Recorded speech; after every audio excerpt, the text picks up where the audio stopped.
Eee, Assalamualaikum warahmatullahi wabarakatuh. Selamat pagi, sore, siang, maupun malam.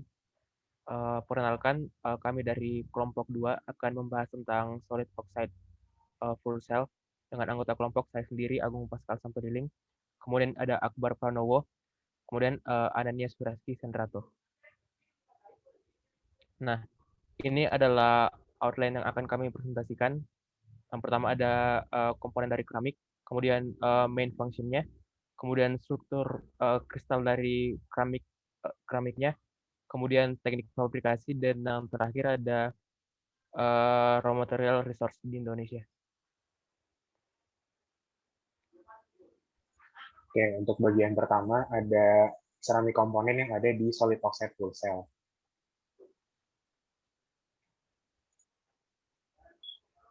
Jadi untuk komponen keramik yang ada di dalam solid oxide fuel cell ini ada 3 bagian secara umum. Yang pertama adalah anoda.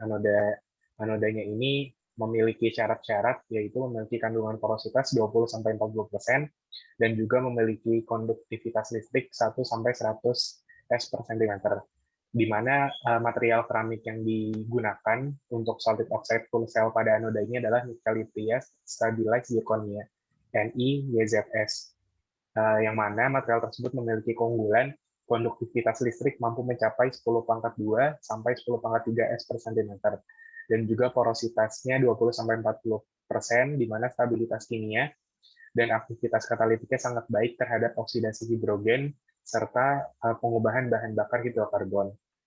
Kemudian untuk bagian katodanya yang digunakan di sini adalah material seramik lanthanum, strontium, manganite, yttrias stabilized zirconia, yang mana memiliki kemiripan nilai koefisiensi ekspansi termal dengan elektrolit yttrias stabilized zirconia. Dan satu lagi untuk bagian elektrolitnya, elektrolit yang digunakan adalah zirconia.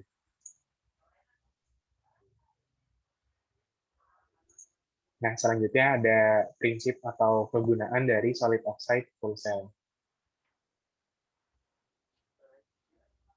Jadi untuk fungsi dari solid oxide fuel cell ini adalah yang utama itu untuk mengubah energi kimia bahan bakar menjadi energi listrik. Yang mana biasanya solid oxide fuel cell ini digunakan salah satunya untuk pembangkit di mobil listrik. Salah satunya yang sudah menggunakan dengan solid oxide fuel cell ini adalah Nissan gitu. Terus untuk bagian masing-masing komponennya berfungsi, elektrolita itu berfungsi sebagai media yang mengantarkan ion negatif oksigen dari katoda menuju anoda, dan anodanya berfungsi sebagai katalis gas yang mengubah gas menjadi ion bermuatan positif dan elektron dalam reaksi oksidasi. Kemudian katoda di dalam solid oxide fuel cell ini berfungsi sebagai katalis yang mana mengubah gas oksigen menjadi ion negatif dalam reaksi reduksi. Nah, ini untuk reaksi yang terjadi pada dalam solid oxide fuel cell, di mana di dalam notasi Kroger reaksinya sebagai berikut: setengah O2 ditambah 2 elektron ditambah valensi oksigen menjadi OOX. Pada saat yang sama, molekul bahan bakar, sebagai contoh bahan bakar hidrogen, teroksidasi pada anoda dengan menggabungkan ion oksigen dan elektron dalam reaksi yang tertulis berikut. Dan sehingga untuk penggabungan reaksinya menjadi H2 ditambah setengah O2 menjadi H2O.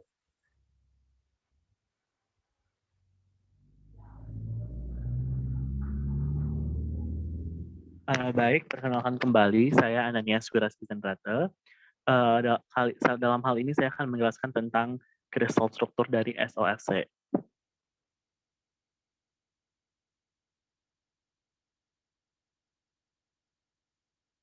Baik, lanthanum manganite atau LaMNO3 dan strontium substitute lanthanum manganite atau La1X XRXMNO3 memiliki formula AbO3, yaitu golongan oksida perovskit. Nah, perovskit ideal mengkristal dalam struktur kubik close-packed lattice. Nah, seperti yang kita tahu, logam tanah jarang yang memiliki ion yang berukuran besar, misalnya lanthanum, memiliki 12 koordinat A-site, dan di mana ion logam transisinya, misalnya Mn, memiliki oktahedral atau B-site. Nah, baik konduktivitas listrik ataupun katalitik aktivitas lantanum manganit sangat meningkat ketika sebagian lantanumnya diganti dengan strontium. Nah, stabilitas oksida perovskit secara umum meningkat dengan ukuran katium situs A dari LaMNO3 yang tidak didoping bersifat ortorombik pada suhu kamar dan bertransformasi kristalografi ortorombik atau rombohedral pada suhu 600 derajat Celcius. Transformasi ini dikaitkan dengan oksida beberapa Mn3+ ke Mn4+ ion yang mengurangi energi yang cenderung menghasilkan long range order. Jadi, suhu transisi ortorombik atau rombohedral tergantung pada konsentrasi Mn4+ dan sensitif terhadap stoikiometri bahan.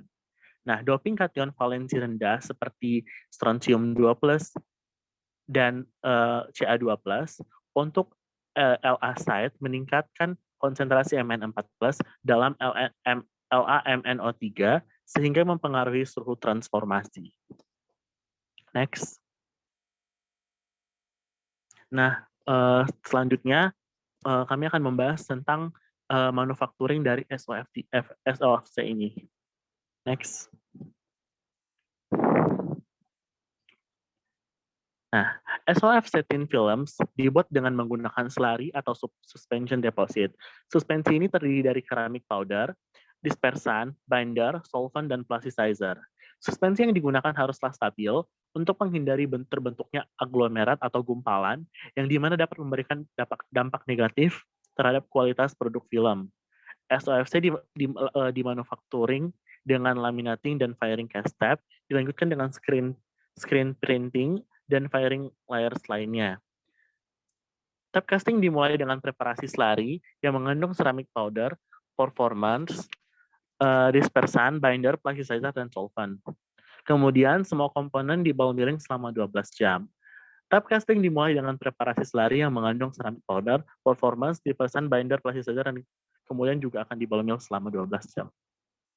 Next. Ini adalah proses tab casting yang akan digunakan, di mana setelah sampel dipreparasi, yaitu solvent yang dicampurkan dengan slurry, kemudian dihomogenisasi, kemudian dipompakan ke dalam mesin, kemudian di casting, sehingga produknya dapat diproses untuk proses lanjutannya. Next.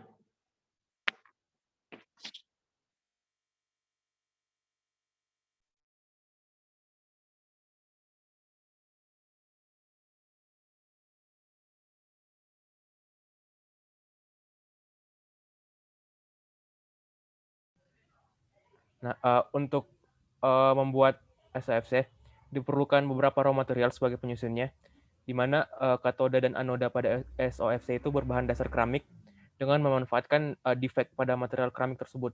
Nah, material seperti lantanum manganit, yttrium oksida, zirconium dioksida, dan nikel merupakan penyusun utama untuk katoda dan anoda pada SOFC ini.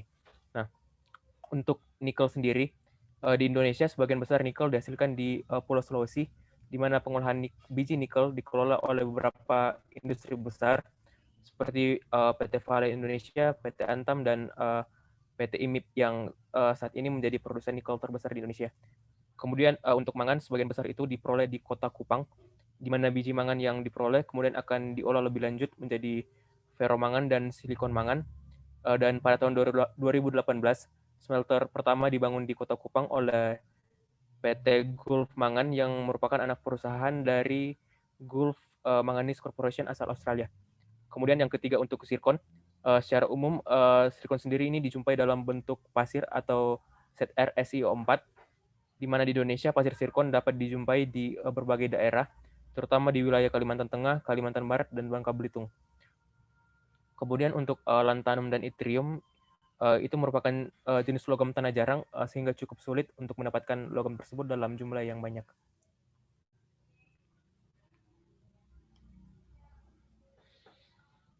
Nah, berikut adalah hasil survei persebaran logam tanah jarang di Indonesia oleh PSDMBP. Berdasarkan data yang diperoleh, yttrium itu tersebar pada Pulau Sumatera, tepatnya di Kabupaten Belitung, dalam bentuk kaolin, dengan kadar Y2O3 hingga 90 ppm. Nah, dan di Provinsi Riau dalam bentuk urat kuarsa dengan kadar yttrium hingga 26 ppm. Nah, untuk ketersediaan lantanum itu sangat minim di Indonesia. Logam ini biasanya diperoleh dalam bentuk mineral ikutan dalam jumlah yang sangat terbatas dari biji laterit. Nah, kemudian tabel di sebelah peta itu merupakan hasil penyelidikan evaluasi potensi logam tanah jarang oleh PSDM BP di Kabupaten Ketapang, Provinsi Kalimantan Barat. Nah, dari tabelnya bisa dilihat kalau konsentrasi lantanum juga paling rendah dibandingkan logam tanah jarang lainnya. Nah, ini adalah referensi yang kami gunakan. Sekian presentasi dari kami. Atas perhatiannya kami ucapkan terima kasih.